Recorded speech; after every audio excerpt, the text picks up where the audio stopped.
Hey, what's up? You're watching Vec, and this week's Forzathon challenge is for the Corvette Stingray 427. The Forzathon challenge has the name Mako Shark. The actual Mako Shark Corvette was the XP 755 concept car, but the 67 also looks a lot like this car. And if you want to look up pictures of this car, you can even copy the paint job in Forza. We're not going to do that. We're just going to jump into the challenge. But before we do that, why don't you hit the sub button to be notified for more content just like this. Like the video if you like what you see, and leave any comments, any questions down below. So let's get started. So always with the first challenge is just to own and drive the car. The car is not too expensive. It's 150,000 credits. It's not too much, so it should be pretty easy to get for even the most casual players. So go to the showcase. You don't have to do anything special. Just go to the showcase and buy it from there. Alright, so I'm already in my own Corvette Stingray that I happened to own prior to this. So let's get to driving. Ooh, slip and slide. I'm not sure if that's from the car or from it being winter, but that was the first challenge completed right there. Let's give this car a test drive. All right, so we're drifting a little bit. Fender bender completed. We even got another challenge completed there. I'm wondering if that was the second challenge. Drift the Corvette. Ooh. Y'all hear that? That is a nice sound. So we got build for speed for chapter 2 or challenge 2. Prove it still got it, earning 15 awesome speed kills in your Corvette 67. The easiest way to do this is just fix it up and go fast on the freeway. You'll just naturally get them that way. So I'm gonna jump to the garage and build this car up. Let's see what it's got. So first off, of course, we got the 7-liter V8 that comes stock with the car. Then we got a 6.2-liter V8 here. Then we got an 8.4 liter V10. Nice, that's a good upgrade. So I probably wouldn't go for this one. This is a bit of a downgrade already. And then of course we got the 6.5 liter V12. However, at the end of things, I'm just gonna keep it stuck. You also have the option of a twin turbo, a positive displacement supercharger, or a centrifugal supercharger. So I'm not going to do any of that. I'm just going to keep it as is. I might swap to all-wheel drive if I need to do any actual racing with this car. If I need to do drag strip stuff, then I'm just going to keep it as is. Now let's check out what we can do as far as body kits. It doesn't really seem like we can do much. You could do the Chevrolet one, which is just removing the front fenders. I'm actually going to do that. Let's see, what can we do for a wing? That's cool, but no wing for me. And then what do we got for hoods? So you got a bit of a blower style hood if you want, and then you got this. If you got the turbos, you know, you can get the nice airflow going through there. Again, I like the hood. I like the hood how it is right there. So I'm just gonna keep it as is. So all we really did was just remove some bumpers. As far as tires, I'm gonna go for some race compounds. I'm gonna make these a little bit wider. And then I'm gonna drop in all the good stuff here. I'm gonna try to aim for an S1 class right on the nose. I'm wondering if I can do this. Usually dropping all this race stuff right here doesn't really bump your car all that much. I think just doing the tires alone is one of the biggest bumps to your car, as far as the performance level at least. So let's see, race suspensions, we're 761 so far. Right, drop this in. I don't think you're gonna need to put in a roll cage for stiffness. You can if you want to. It is gonna add just a bit of weight, but how much weight can we reduce out of this? Ooh, 618 pounds, but that brings us very close to S1 right here. I'm not gonna do that. I'm not gonna put a roll cage. I'm not gonna reduce the weight that much because I want to put more performance parts rather than reduce the weight. All right, so we're almost done putting everything. This right here, putting the engine, upgrading the engine block, puts us up a little bit more. This brings us up above 801. Let's see, how close can we get? That brings us down just a little bit right there. Let's upgrade that flywheel. That brings us right on the nose to 800. Now, let's see, drop in this part. Sometimes when you just install them, it tells you it's 800 right there. But sometimes it just brings it down to 799. I did say I want to go for S1, but I think I'm just going to go for A class. Okay, so I'm gonna head over here from the freeway. We're just right here at Thatch Corner. Let's see how fast we can go. I think just because I kept the stock engine and pretty much just upgraded it with performance pumps, we're not gonna go too fast. I'll be surprised if we hit 180 overall. Now the engine sounds so much different. I actually don't like it. I thought I was gonna keep the sound of the engine, but now it feels like something broke. It sounds like something broke. But here we are. Let's see just how fast we can go. We got a couple guys trying to drag race. We're going 160 here. We're still collecting speed challenges, so at least we have that going. Go down a little bit here. Oh, yeah, there you go. Speed challenge. Yeah, so it's not going too fast. I did change the gearing more for acceleration as well, but we're getting capped around 150. Even just turning here, we're just capped at like around, let's see, can we hit the 160? Not without going off the road. I'm gonna jump to the 4-lane freeway. Is it a 4-lane? I can't really remember. I think it's actually more like a 6-lane, but let's jump to this freeway and see how fast we can go on a straightaway. All right, so here we go. Let's give her some gas. I honestly think upgrading to that 8.4 is gonna be the best way to go, just for drag racing at least. I mean, acceleration is not bad. It's not great, but it also isn't bad. And I'm actually kind of disappointed that it changed the sound of the engine.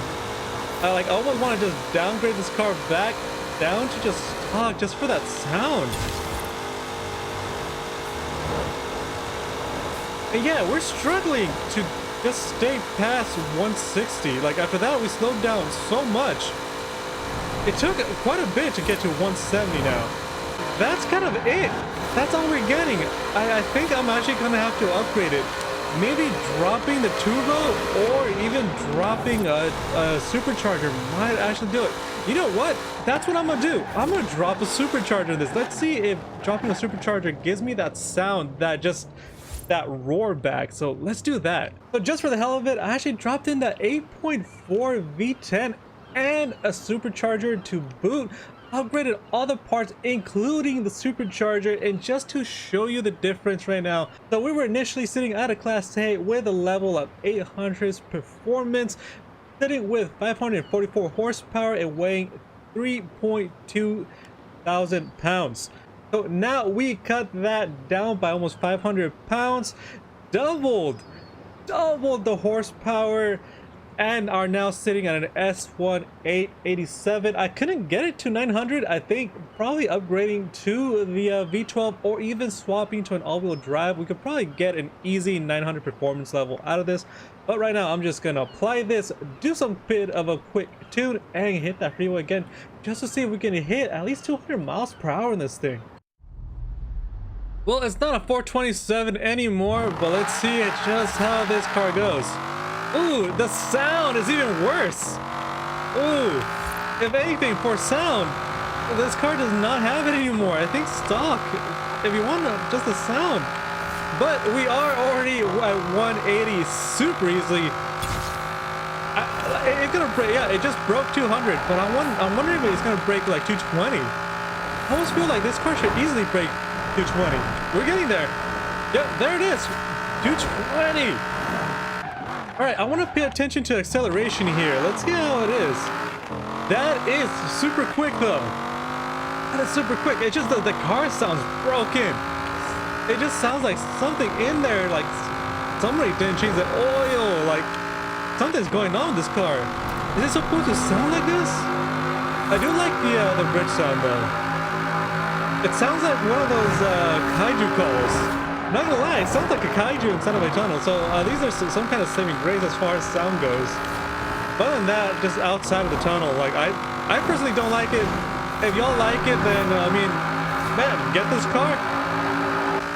Okay, so we're supposed to be getting 15 speed skills. We should be getting it pretty soon here. I think last I checked, I was about 12. So let's see if we get it right here on this pass. Again, the tunnel sounds great because outside the tunnel, I'm sorry to be complaining so much about this. If you guys are really into this car, then, you know, good on you. You know, don't be ashamed just because of what I say. If you like the car, then you like the car.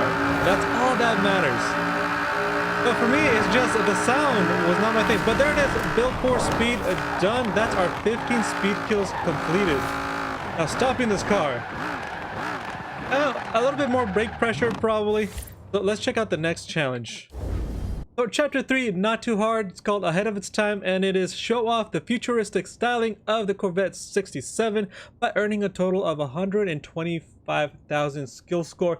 This is really easy to achieve, especially if you know how to drift, or if you just want to have some fun with the car. You can take it out in the dunes. I've said this a few times before because we've encountered challenges just like this. You can even just wreck everything with this car and you just build up a lot of score really quick. You can also spend skill mastery points if you have a lot of them banked on this car. If you just want to get it done super fast and super easy, that's one way to do it.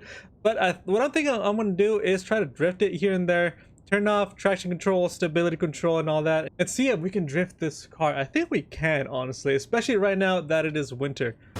Hey, so here we are at a drift section. Let's see what happens. I don't have the right suspension for this. I don't have a drift suspension. I just have the race suspension, and this is just losing traction all over the place. But as you can see, we're building up skill points. As long as we don't crash hard, you're gonna get these skill points. You might not be getting that great of a score on the drift zone itself, but you're getting drift points. You're getting points for doing this, and you're gonna get points for smacking into these fences. And it's just super easy to do it just like this. And as you can see, we're probably getting more out of that than we're doing just by drifting itself. And let's see, how much will we get just off of that? That was one super failed drift zone, and let's see the multiplier, how many skill points we get just after the multiplier. And we're already halfway there. All right, here we go, attempt number 2. Let's see. There we go, second gear is where the power really kicks in. Ooh. Oh, come on. Drift for me. There we go, really got to force those angles. Oh, and we're going out. We're going out. All right, no, we can do this. It's just bonuses. It's just bonuses. There's plenty of muscle cars out there that can drift beautifully in Forza Horizon 4. So I don't really see why this car might not be one of those. And there it is, ahead of its time. Way ahead of its time. We just drifted as a 67 Corvette. Not great, but we got the challenge done. Let's check out the final challenge. And what do you know? The next part is called Stars and Stripes. It says, this car loves to go sideways. It really does. I went sideways so much. Earn a total of 9 stars from drift zones. Exactly what we're doing for the 3rd challenge we gotta do for the 4th challenge. So you know what? I'm gonna build this car into a drift car. I'm gonna drop in a drift suspension, change the tires to maybe like street tires, or maybe even stock tires, depending. You know, I might have to do some trial and error right there, but let's do that real quick and then hit the same drift zone. I wonder what the score is gonna be, honestly. So let's do that real quick and come back.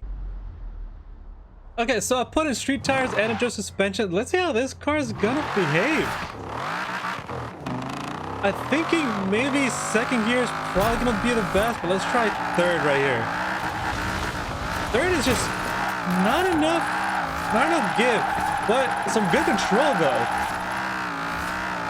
It's decent on the angle, but it's not that great. I'm finding too much grip, even with the snow and street tires. Let's try that with 2nd gear. And just so you know, just getting the drift zone done, if you can earn 1 star at least, it does count. So you don't have to earn 3 stars every single time to count. It just makes it quicker, so you can keep nailing the same drift zone over and over and over again. Regardless if you get 1, 2, or 3 stars, you will eventually get this challenge done. All right, let's try this in 1st gear. I'm wondering how it's gonna behave in 1st gear. Some low power drifts right here. Let's see, e-brake, e-brake. Ooh, oh wow. I've never done a 1st gear drift. It's not great. I mean, all in all, it's not that great. As you can see, but you do have a lot of grip. You do have a lot of grip, and it has just enough wag that you can get sideways. Let's see.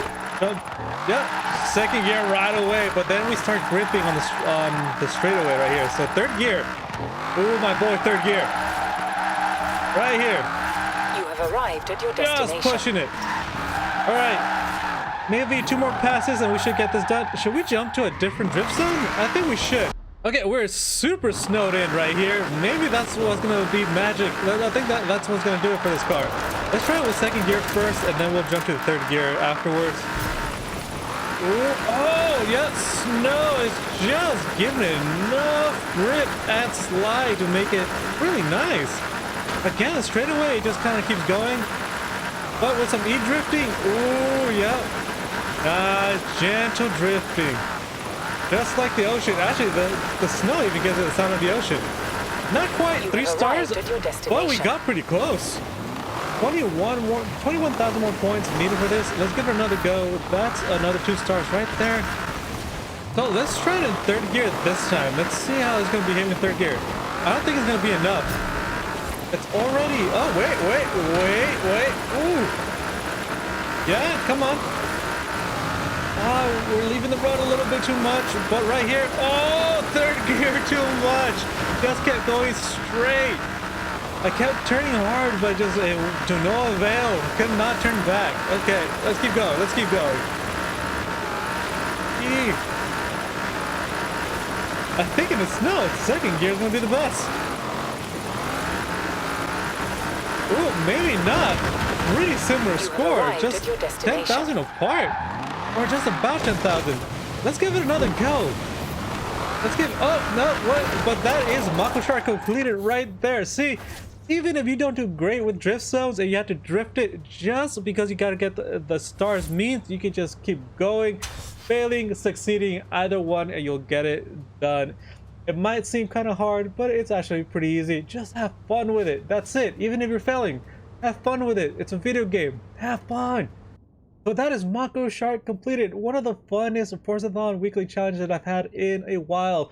I was getting kind of weary of having to do just speed traps and just speed skills, stuff like that, and then driving 15 miles. That was just kind of like, it was nice, but it was getting old after like the 3rd time. And now having to drift the car. We also drifted the Snake Charmer, which was the Mustang. That was fun as well. I'm hoping to see a lot more of these drift challenges in the future. But that's all the time we got for this episode. Thank you so much for watching. Hopefully you enjoyed the video as much as you did. Subscribe to be notified when content like this comes out on the channel. Like the video if you like what you saw today. Any questions, of course, leave your comments down below. Take care of yourselves and of each other, and as always, have a good one.